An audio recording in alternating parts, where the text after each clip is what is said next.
ഇന്നത്തെ discussion acne പറ്റിയിട്ടാണ്. ആക്നെനെ define ചെയ്തിരിക്കുന്നത് as a disorder of the pilosebaceous units, mainly of the face, chest and back.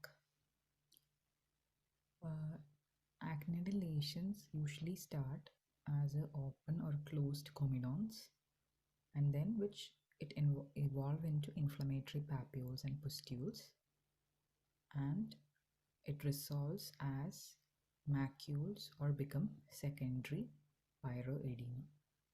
Okay, lesions ആദ്യം start ചെയ്യുന്നത് ഒരു open or closed കൊമിഡോൺസ് ആയിട്ടാണ്. അത് പിന്നീട് ഒന്നെങ്കിൽ ഇൻഫ്ലമേറ്ററി പാപ്യൂൾസോ പുസ്റ്റ്യൂൾസോ ആകും. പിന്നെ റിസോൾവ് ചെയ്യുമ്പോൾ ഒന്നെങ്കിൽ മാക്യൂൾ ആകും അല്ലെങ്കിൽ സെക്കൻഡറി പൈറോഎഡീമ ഉണ്ടാകും.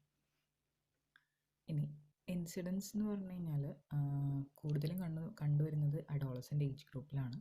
Age between 12 to 24 years.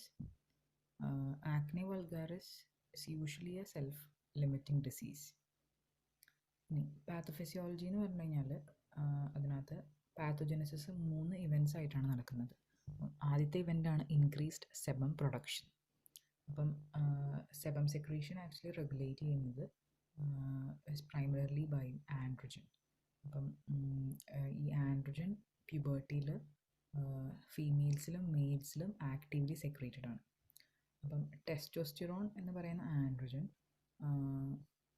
നമ്മുടെ ബോഡിയിൽ ഡൈഹൈഡ്രോ ടെസ്റ്റോസ്റ്റിറോൺ ആയിട്ട് കൺവേർട്ടഡ് ആയി പോകുന്നുണ്ട്.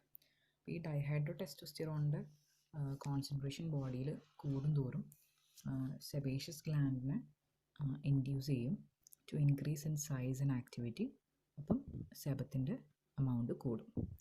അതായിരുന്നു first event, increased sebum production.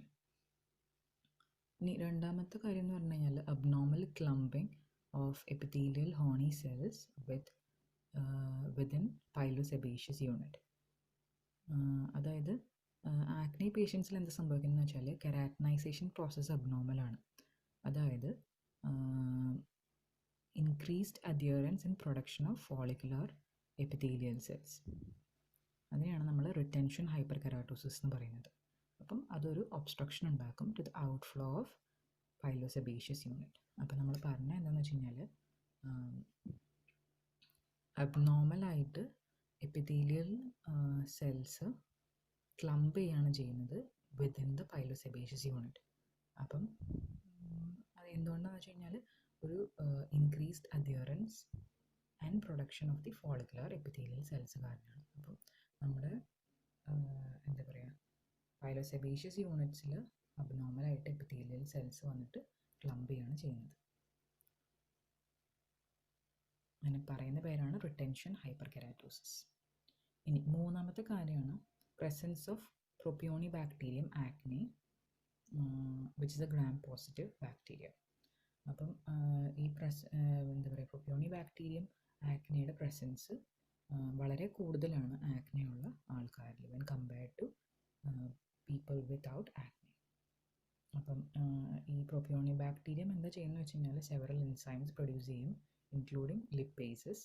അപ്പോൾ ലിപ്പേസ് എന്താണെന്ന് വെച്ചിട്ടുണ്ടെങ്കിൽ സീബം ട്രൈഗ്ലിസറൈഡ്സിനെ ഫ്രീ ഫാറ്റി ആസിഡ്സ് ആകും. ഈ ഫ്രീ ഫാറ്റി ആസിഡ്സ് ഇറിറ്റേറ്റിംഗ് ആണ്, അതുപോലെ തന്നെ കൊമിഡോൺസ് കോസ് ചെയ്യും വിച്ച് ലീഡ് ടു ഇൻഫ്ലമേഷൻ. അപ്പം 3 events in the pathogenesis: 1 increase sebum production, 2 abnormal clumping of the epithelial horny cells within the പൈലോസെബേഷ്യസ് unit, 3 presence of propionibacterium acne. ഇനി പാത്തോജനസിസിൽ നമ്മൾ രണ്ടാമത് പറയാൻ പോകുന്നത് sequence of acne lesion development ആണ്. അപ്പം acne lesion ഉണ്ടാകുന്നതിൻ്റെ sequence ആണ്. അപ്പോൾ ആദ്യം എന്ത് സംഭവിക്കുന്നത് വെച്ച് കഴിഞ്ഞാൽ mechanical blockage of the pilosebaceous duct. Okay, അത് നമ്മൾ നേരത്തെ പറഞ്ഞു ബൈ ക്ലംപ്ഡ് ഹോണി സെൽസ്. അങ്ങനെ ക്ലോസ്ഡ് കൊമിഡോൺസ് ഉണ്ടാവുകയാണ്. അതിനെയാണ് otherwise known as whiteheads. Closed ആണ് വൈറ്റ് ഹെഡ്സ്. ഇനി ക്ലോസ്ഡ് കൊമിഡോൺസ് ഇനി വേണമെങ്കിൽ ഒരു പാപ്യൂളോ അല്ലെങ്കിൽ ഒരു ഓപ്പൺ കൊമിഡോ ആയിട്ടുണ്ടാവാം. അതിനെയാണ് ബ്ലാക്ക് ഹെഡ് എന്ന് പറയുന്നത്. ബ്ലാക്ക് ആയിട്ടിരിക്കാനുള്ള കാരണം എന്താണെന്ന് വെച്ച് കഴിഞ്ഞാൽ മെലാനിൻ്റെയും ഓക്സിഡൈസ്ഡ് ലിപ്പിഡിൻ്റെയും കെരാറ്റോസൈറ്റ്സിൻ്റെയും ഒക്കെ പ്രസൻസ് കാരണമാണ്, അല്ലാതെ ഡേർട്ട് കാരണമല്ല. അടുത്തുണ്ടായ ക്ലോസ്ഡ് കൊമിഡോൺസ് ഒന്നുകിൽ ഒരു പാപ്യൂളോ അല്ലെങ്കിൽ ഓപ്പൺ കൊമിഡോ ആയിട്ട് ഇരുന്നിട്ട് ഇരിക്കുമ്പോഴാണ് നമ്മൾ ബ്ലാക്ക് ഹെഡ് എന്ന് പറയുന്നത്. അപ്പം ബ്ലാക്ക് ഹെഡ് ആവാനുള്ള കാരണം അല്ലെങ്കിൽ ബ്ലാക്ക് കളറിലുള്ള കാരണം മെലാനിൻ്റെയും കെരാറ്റോസൈറ്റ്സിൻ്റെയും ഓക്സിഡൈസ് ലിപ്പിഡിൻ്റെയും പ്രസൻസ് കൊണ്ടാണ്. ഇനി അപ്പം ഓപ്പൺ കൊമിഡോൺസും ക്ലോസ്ഡ് കൊമിഡോൺസുമായി. ഇനി മൂന്നാമത്തെ കാര്യം പുസ്റ്റ്യൂൾ. അതായത് പുസ്റ്റ്യൂൾ എങ്ങനെയാണ് ഉണ്ടാകുന്നത് വെച്ച് കഴിഞ്ഞാൽ ലീഷൻ എൻലാർജ് ചെയ്ത് പസ് ഫില്ല് ചെയ്ത് കഴിയുമ്പോൾ ഇതൊരു പുസ്റ്റ്യൂളാവും. ഇനി പാപ്യൂൾ എങ്ങനെയാണ് ഉണ്ടാകുന്നത് വെച്ച് കഴിഞ്ഞാൽ ഇത് സിവിയർ കേസസിൽ പാപ്യൂൾ ഉണ്ടാകുന്നത്. പാപ്യൂൾ പിന്നെ സിസ്റ്റും നൊഡ്യൂൾസും ആവാനായിട്ട് ചാൻസ് ഉണ്ട്. ഇനി ക്ലിനിക്കൽ ഫീച്ചേഴ്സ്. അതിനകത്ത് ലൊക്കേഷൻ നമ്മൾ നേരത്തെ പറഞ്ഞിരുന്നു, face, neck, upper back, shoulder ഒക്കെയാണ്. സിംറ്റംസ് അസിംറ്റമാറ്റിക് ആണ്. Some patients may have pruritus or pain. Classification 2 ടൈപ്പാണ് മെയിനായിട്ട്, inflammatory and non inflammatory. Cystic acne എന്ന് പറഞ്ഞു കഴിഞ്ഞാൽ when follicular wall ruptures and this rupturing occur deeper in the dermis. അപ്പം it has a potential for scarring. അതുകൊണ്ട് refer to the physician. Scarring occurs with atrophic ice-pick pits, hypertrophic ridges and keloids. ഇനി classification of acne.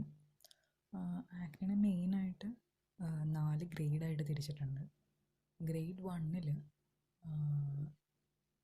കൊമഡിയോണൽ acne, അതായത് black heads, white heads ഒക്കെ വരുന്നത് grade 1.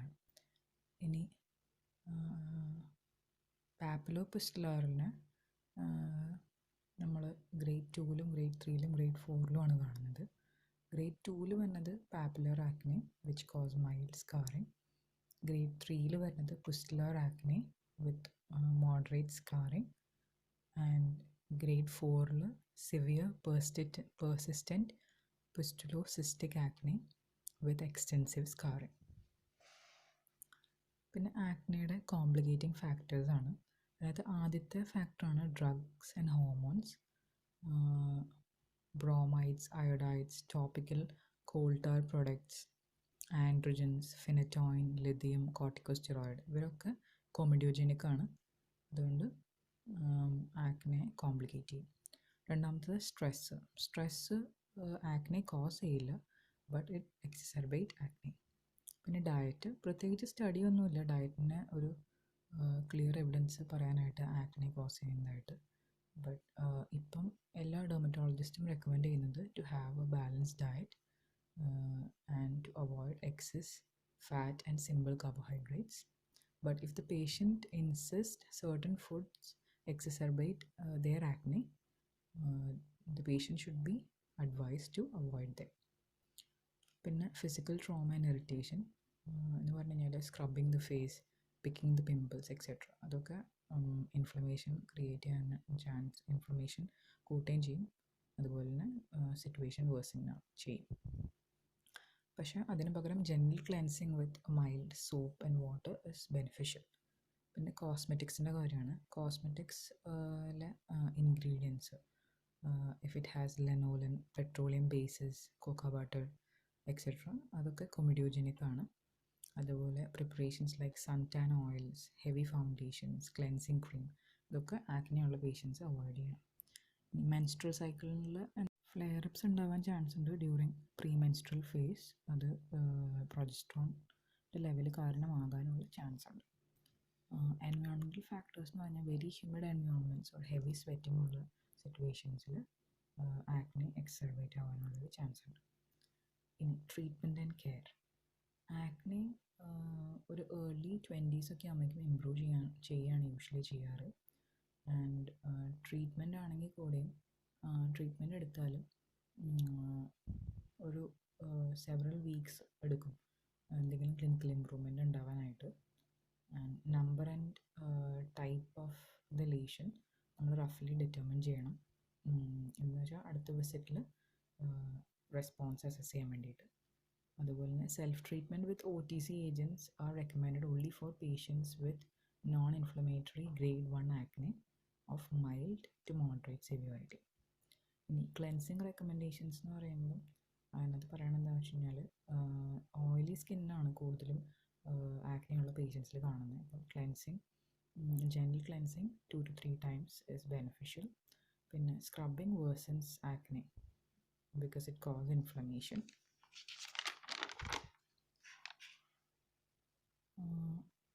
Use mild facial soap. പിന്നെ medicated soap with sulphur, resorcinol, salicylic acid. അതിനൊന്നും പ്രത്യേകിച്ച് value ഒന്നുമില്ല, കാരണം medication നമ്മൾ റിൻസ് ചെയ്ത് കളയാണ് ചെയ്യുന്നത്.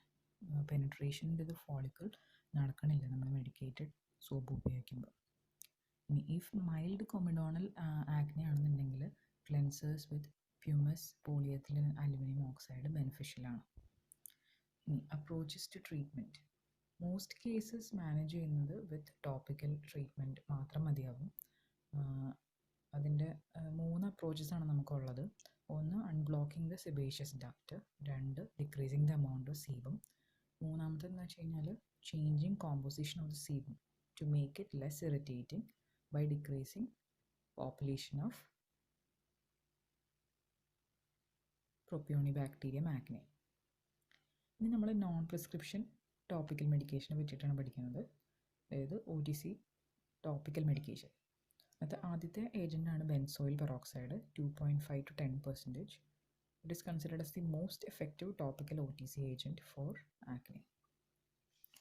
FDA കാറ്റഗറി 1 ആണ്. അതിനെ FDA കാറ്റഗറി 1 ഗ്രേസ് എന്നാണ് പറയുന്നത്, GRASE, generally recognised as safe and effective എന്നാണ് അതിൻ്റെ ഫുൾ ഫോം. ഇനി ഇതിൻ്റെ ബെൻസോയിൽ പെറോക്സൈഡിൻ്റെ എഫക്ട്സ് എന്ന് പറഞ്ഞു കഴിഞ്ഞാൽ it has an irritant, drying, peeling, comedolytic, antibacterial effect. Beneficial effect is seen within 2 weeks of treatment. പക്ഷേ usual length of treatment 6 to 8 weeks ആണ്. Adverse effect, burning, stinging sensation which gradually disappears. പിന്നെ അതൊക്കെ avoid ചെയ്യാൻ വേണ്ടിയിട്ട് choose the lowest concentration available initially. പിന്നെ alcohol gel വെഹിക്കിളാണ് more effective than cream or lotion. പിന്നെ it may discolour fabric and bleach hair. Mechanism of action എന്ന് പറഞ്ഞു കഴിഞ്ഞാൽ ഇത് benzoyl peroxide both inflammatory and non inflammatory ആക്നെയ്ക്ക് ബെനിഫിഷ്യലാണ്. 2 mechanism of ആക്ഷനാണ് നമ്മൾ മെയിൻലി പറയുന്നത്. ബെൻസോയിൽ പെറോക്സൈഡ് ഡീകമ്പോസ് ചെയ്ത് ഓക്സിജൻ റിലീസ് ചെയ്യും. അപ്പം ഈ അനേറോബിക് ബാക്ടീരിയ ആണ് പ്രൊപ്പിയോണിബാക്ടീരിയം ആക്നെ. അപ്പം ഈ ഓക്സിജൻ റിലീസ് ആവുന്നതുകൊണ്ട് it is lethal to the bacteria. രണ്ടാമത്തേന്ന് പറഞ്ഞു കഴിഞ്ഞാൽ ഇറിറ്റൻ്റ് ആണ്. അപ്പം ഇറിറ്റൻ്റ് ആക്ഷൻ ഉള്ളതുകൊണ്ട് it increases the cell turnover rate of epithelial cells. അപ്പം റെസൊല്യൂഷൻ ഓഫ് കൊമിഡോൺസ് ഉണ്ടാവാണ്. ഇനി ആപ്ലിക്കേഷൻ എങ്ങനെയാണ് ബെൻസോയിൽ പെറോക്സൈഡിൻ്റെ? നമ്മളെന്താ ചെയ്യുന്നത് വെച്ചിട്ടുണ്ടെങ്കിൽ ആദ്യം അഫക്റ്റഡ് ഏരിയ ഒരു മൈൽഡ് സോപ്പ് ആൻഡ് വാട്ടർ വെച്ചിട്ട് ക്ലീൻ ചെയ്യുക. എന്നിട്ട് ജെന്റ്ലി പാറ്റ് ഇറ്റ് ഡ്രൈ. എന്നിട്ട് massage the benzoyl peroxide gently to the skin, avoiding mouth, lip, eyes and inside of the nose. പിന്നെ ഒരു ആദ്യം നമ്മൾ ചെയ്യുമ്പോൾ ഒരു സെൻസിറ്റിവിറ്റി ടെസ്റ്റ് ചെയ്യണം. അതായത് രാത്രിയിൽ ഒരു 15 to 20 minutes benzoyl peroxide apply ചെയ്തിട്ട് leave it on for 15 to 20 minutes. എന്നിട്ട് വാഷ് ഓഫ്. പ്രത്യേകിച്ച് എന്താ പറയുക, ഇച്ചിങ്ങും അങ്ങനത്തെ എക്സ്റ്റെൻസീവ് ആയിട്ടുള്ള റിയാക്ഷൻസ് ഒന്നും ഉണ്ടായില്ലെങ്കിൽ അതിനർത്ഥം സെൻസിറ്റിവിറ്റി ഇല്ല എന്നാണ്. അങ്ങനെയാണെന്നുണ്ടെങ്കിൽ apply once daily for first few days. അത് കഴിഞ്ഞിട്ട് ഡ്രൈയിങ്ങും റെഡ്നെസ്സും പീലിങ്ങും ഒന്നും നോട്ട് ദെയർ ഫോർ 3 days ആണെങ്കിൽ അപ്ലൈ ട്വൈസ് ഡെയിലി. ഇനി ട്വൈസ് ഡെയിലി യൂസ് ചെയ്യുമ്പോൾ നമ്മൾ ഡേ ടൈമിൽ യൂസ് ചെയ്യേണ്ടി വരണമെന്നുണ്ടെങ്കിൽ അപ്ലൈ സൺസ്ക്രീൻ. ഇനി രണ്ടാമത്തെ ഏജൻ്റാണ് സാലിസിലിക് ആസിഡ്. 0.5 to 2% ആണ് നമ്മൾ യൂസ് ചെയ്യുന്നത്. അതൊരു ഇറിറ്റൻറ്റ് കെരാറ്റോലൈറ്റിക് ഏജൻ്റാണ്. അപ്പോൾ നമ്മൾ നേരത്തെ പറഞ്ഞ പോലെ തന്നെ increase turn over rate of epithelial cells. ഈ എഫക്റ്റ് കാരണം it promotes penetration of other acne products. ഇനി സൾഫറാണ്. Sulphur 3 to 8%. സൾഫറിൻ്റെയും റിസോസിനോളിൻ്റെയും കോമ്പിനേഷനും അവൈലബിൾ ആണ്. അതിനകത്ത് റിസോസിനോളിൻ്റെ പെർസെൻറ്റേജ് 2% ആണ്. ഇനി റിസോസിനോൾ അസിറ്റേറ്റിൻ്റെ കോമ്പിനേഷൻ ആണെങ്കിൽ കോൺസെൻട്രേഷൻ 3% ആണ് റിസോസിനോളിൻ്റെ. സൾഫറിന് ഒരു കെരാറ്റോലൈറ്റിക് ആൻഡ് ആൻറ്റിബാക്ടീരിയൽ എഫക്റ്റ് ഉണ്ട്.